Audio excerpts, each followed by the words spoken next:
Hürmetli vatandaşım sizinle bir cümle muhakeme kılayla. Bir cümlede. Bugün Çiğsakı 2019 yıl 10. ayın 24. günü Perşembe del hazır. Demek ötkende vakitlik emelden kaldırılgan dokulat, yani Amerika Koşmuş Ştatlarının muavin prezidenti Mike Pence'nin dokulatı bugün Perşembe berilevatıdı. Kaysi bilim hazinesi işgalliğini ben bilinmeye kaldım. Dokulat hazır Govin günü sözüce özgertilevatıdı dedi. Çünkü kilovatkan hizmet işleşler, yaki besim karakterli hizmetler tüpeyle hazır Mike Pence, muavin prezident Mike Pence'nin dokulatı bir kançı kettim özgürüp gitti ve halkılık bir cümle özgürüp gitti dedi. Moşunu oylap bakayla ben başta arılaksız gideceğim vatandaş. Hazır bu dokulatla ilan kılınışı ve onun kattılık derecesinde yumuştuş Şön Cumhur Kompartiyası Şangal'daki namayışçılarının 5 türlük talebine tuyuksuzla koşuldu degen gep. Gep yaman eğir degen gep hazır. Xitay üçün aytqanda bek eğir degen gep. Nemiş o 5 şartның birisini kaldırıp koymay. Yaki 5 şartның 5-incisi yaki 4-incisi de öz fikrimizde kalımız mı demey. 5 şartga koşulgan ekan, demek bu yerda Xitayning bu dokulatning qattiqlik darajasi yumishtishi, undaqda bu dokulatdagi qattiqlik Şanganga münasebetlik qattiqlikmi yoki Şinjan Uyg'urlarga münasebetlik qattiqlikmi? Siz bilan biz bilmaymiz, vatandaşım. Xudo shundaq ojizlikni ravo ko'rmasam Allah muavin prezident Mike Pence'ga madad ber Allah. Xitay hazır bu oyunu oynab etti. Ne dedi Gomingoy? Hazır onun 22. günüden 28. 23. günügacha dellalları. Xitayning dellalları Washington kelib qoldi dedi. Gördünüz mü?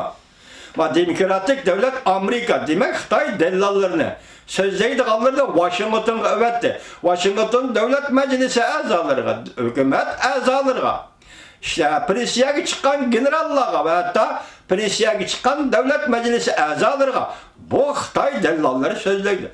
Bu yerde gap hazır bir kilovatkan iki mesele. O tarafta Şinjan meselesi, bu tarafta Şangang meselesi. Bu dellallar kaysi noktada sözleydi. Tasavvur kılıp bakın hürmetli vatandaşım. Çünkü hazır Şangang'ın ilgisi var. 50% etrafında bolsa mı Şangang'ın ilgisi Amerika Koşmuş Ştatları. Siyaset karakterlik ilgi buluvatıdır. Şinjan'ın ilgisi var. İlgi bolğanda mı Amerika Koşmuş Ştatları ahlak prensip boyunca ilgi buluvatıdır. Kişilik hukuk prensip boyunca ilgi buluvatıdır. Onda qarısak da bu siyaset dersi kötürülgendek emas hürmetli kötürülür. İkisinin farkı müşahit durur. Şundan ahvalası da hazırsız qarab bakın. Tibet'te ceza lageri kuruldu mu? Nezarband kılıç elip verildi mi? Yok. Çünkü birincisi Dalai Lama'nın faaliyetleri, ömürlük faaliyeti, şundakla Tibet meselesinin halkaradaki tonuluşu ve halkarada Tibet meselesine muamele kılış, bu başka gap. Uygur meselesinin emri götürülüşü, Uygur meselesi, Şinjan meselesinin halkaradaki ordu, bu başka gap. Şundak buluvatıdır o. Mesela hazır Şinjan'da yol koyuvatkan bastırış, cezalaş ve cezalarla kıynap öldürüş, hakaret kılış, horlaş, bu işlerin hemisi Xitay yürügüzü vatıdır o vatandaşı. Tibet'te kılalmay vatıdır. Nemi de düşündürümüz bunu? Gep yaman uzun. Gep yaman uzun, bek uzun yerden başlaşka doğru hürmetlik vatandaşa. Bazı da bu geplerini çang silag oturup koyuşka doğru kilido. Bazı da bizge ma duduklaşka doğru kilido hürmetlik vatandaşa. Dünya kalkışkanı dünya. Şuna bazı da vaxtıda koyalaydı ekensiz meseleni, bazı vaxtıda koyalmaydı ekensiz. Lekin Govingo ahırkı leksiyanın ahırda cüretlik aldı. Amerika Koşmuş Ştatları'na 4-5 türlük talep notları koyuptu. Nima? Tayvan'da Şangang'da kanat astırmalı sen Amerika Koşmuş Ştatları deyipti. Biz mi şunda deyiş hukukumuz vardı Amerika'ya. Deyişimiz gerek idi. Biz Uygurlar ne için diyemedik? Ne için diyemeyimiz Amerika Koşmuş Ştatları'na? Mesela sen Amerika Koşmuş Ştatları devletinin ahlak prensibi boyunca Uygurlarına kanat astırma ilişkin gerek deyişimiz gerek idi o. Vatandaşım. Endi başına keleyli. Endi qaytib hozir 4-nji umumiy yig'inga keleyli. Hozir tor betlarda xilma-xil gaplar o'tirg'i chiqyapti. 4-nji umumiy yig'inda balki kishilarning rahbarlarni salohiyat nuqtai nazaridan, huquq o'rni e'tibori nuqtai nazaridan almashtirish yuz berishi mumkin. Xilma-xil gaplar o'tirg'i. Turgan so'zildi. Uning bir qismini agar 4-nji umumiy yig'inda o'zgarish bo'lsa, Jungo siyosatiga qanday ta'sir ko'rsatdi? Ichki siyosatiga, tashqi siyosatiga qanday ta'sir ko'rsatdi deydi. O'zgarishning bo'lishini xohlaymiz. Ümit qilamiz. Chunki bundaq o'zgarish tinch yo'l bilan elib berilsa, xalqaro jamiyat mi qo'llaydi, Uyg'ur Tibet mi qo'llaydi, Shangang Tayvan mi qo'llaydi. Hozir gap. O'ylab bakma başta nima dedi? Prezident, muavin prezident Mike Pence doklad berdi. Dokladdan qattiqlik dardisi. Balki Xitoy allaqachon bilib qoldi bu dokladdan mazmunini. Govingoy nima dedi buniki? Halqiliq bir jumla 5 minut ichida o'zgartirib etildi deydi ya Govingoy. Nima jumla ekanligini Govingoy demidi ya. Belki Şangang'a münasebetlik olsa deyişi gerek idi. Bu Şinjan'a münasebetlik olsa Govingoy bunu eğizge almadı mı ya? Bilgili olmay. Demek moşunda dellallık ve yakı sözleşişler, besim işiltişler tüpeyle hatta Amerika Koşmuş Ştatlarından muavin prezident Mike Pence'nin dokulatı ki halkılık söz mü özgertildi desiniz vatandaşım. Etrafınızdaki, muhitinizdeki vakalarını tahlil kılıp görün.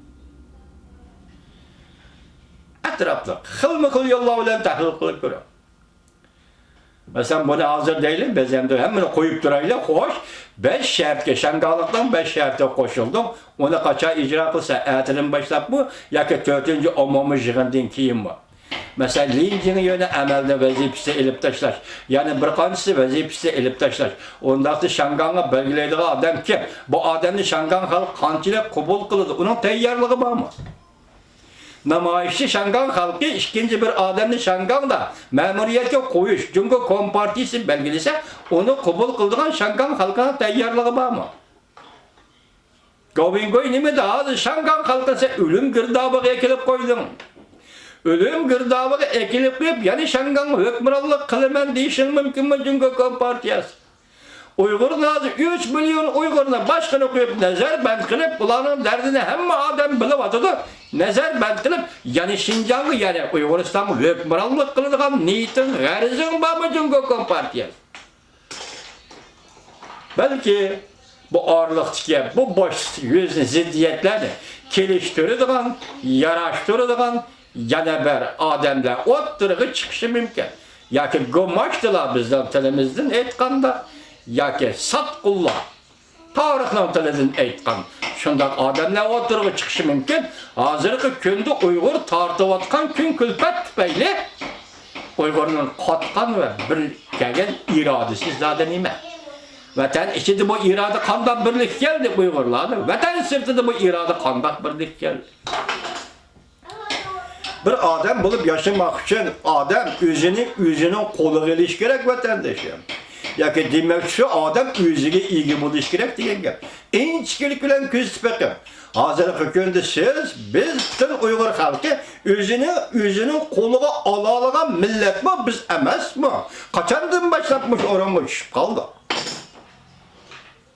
Savol mana shunday ko'zda hurmatli vatandosh.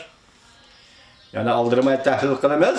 Endi oldimizga atagan bir hafta dediga Govingoy yuqorida bir yoki 2 hafta ishi hozir Shangang uchunmi, biz uchunmi dedi o. Bu intayin halqiliq pak, halqiliq hafta dedi. Qani uni mi kutib boqayli? Hurmatli vatandosh.